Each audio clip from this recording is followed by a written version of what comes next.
Students of class 12 biology. आज का lecture 12 है और आज का टॉपिक है द स्टमेन और दूसरा टॉपिक है development of pollen sac and microsporogenesis.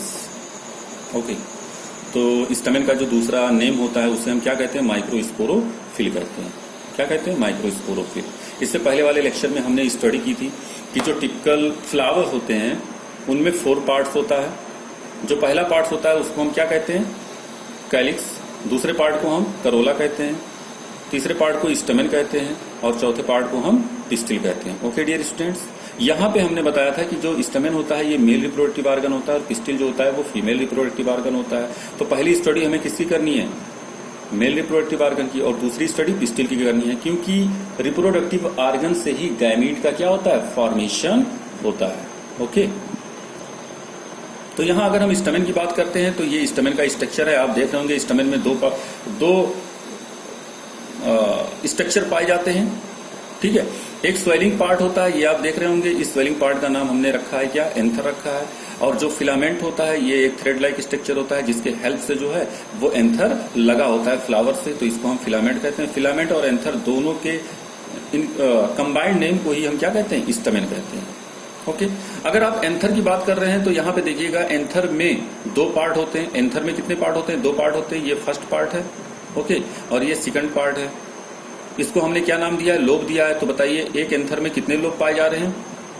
2 lobe पाए जा रहे हैं। Okay dear students, first lobe and second lobe.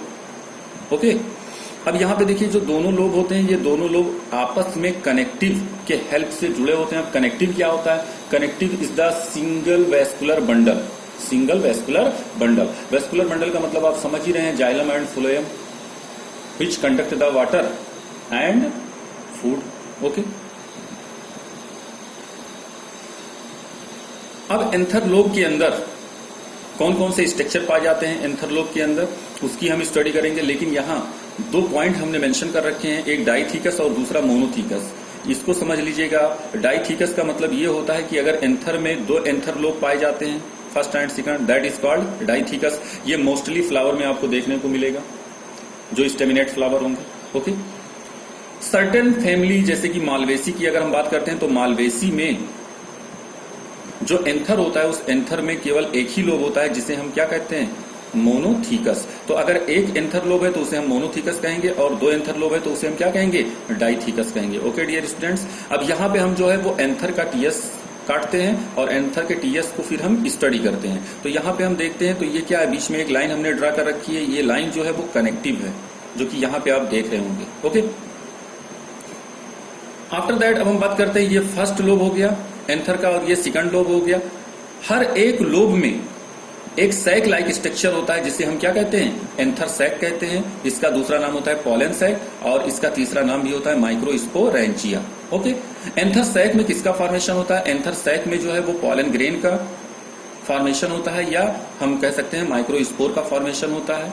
और पॉलन ग्रेन या माइक्रोस्पोर इसी को हम क्या कहते हैं? मेल गैमीट कहते हैं। तो फ्लावर का जो मेल गैमीट होता है वो क्या होता है? पॉलन ग्रेन होता है, जिसका फॉर्मेशन कहाँ होता है? एंथर सैक के अंदर। ओके, अब यहाँ पे आप देखिएगा एक एंथर लोब में एक एंथर लोब, ये एक एंथर लोब है ना, फर्स्ट एंथर लोब है ना। आप बताओ एक एंथर लोब में कितने एंथर सैक पाए जाते हैं? 2 एंथर सैक पाए जाते हैं।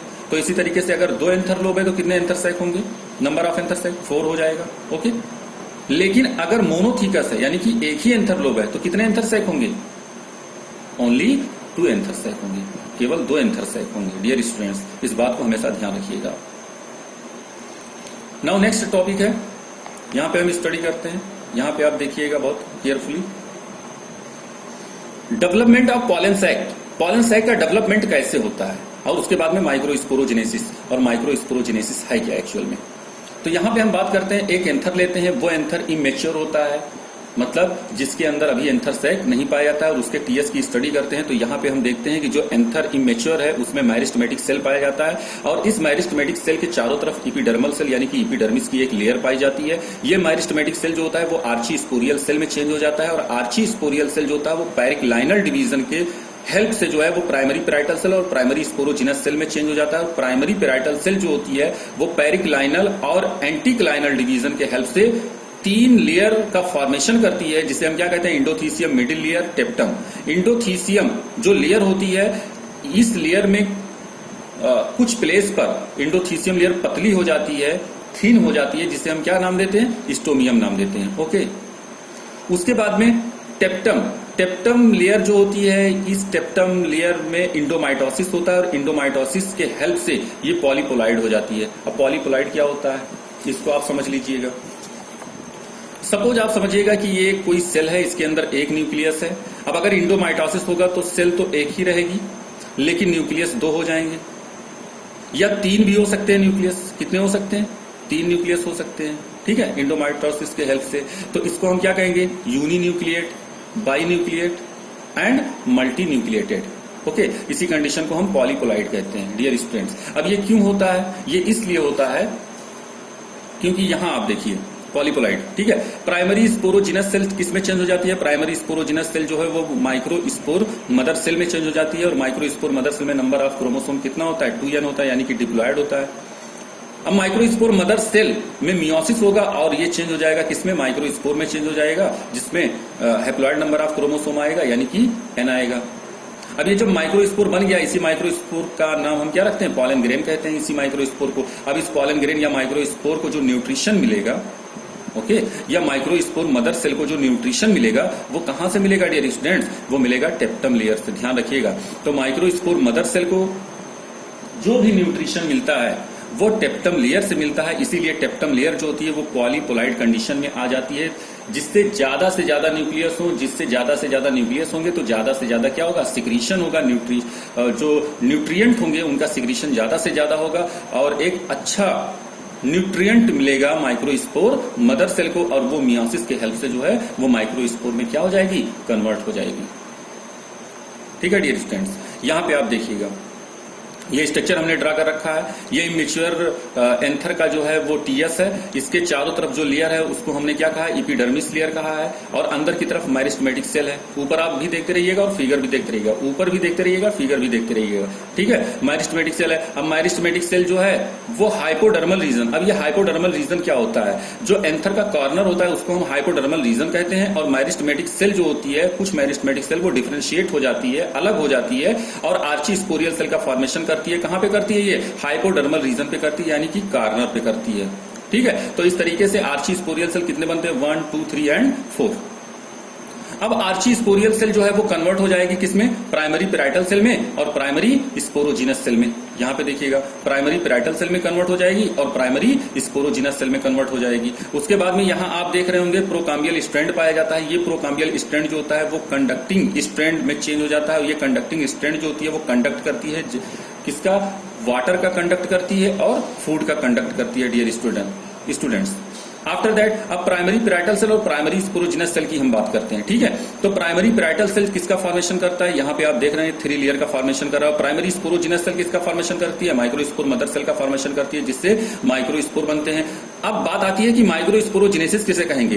तो formation of microspore from microspore mother cell by meiosis is called microsporogenesis. Okay dear students,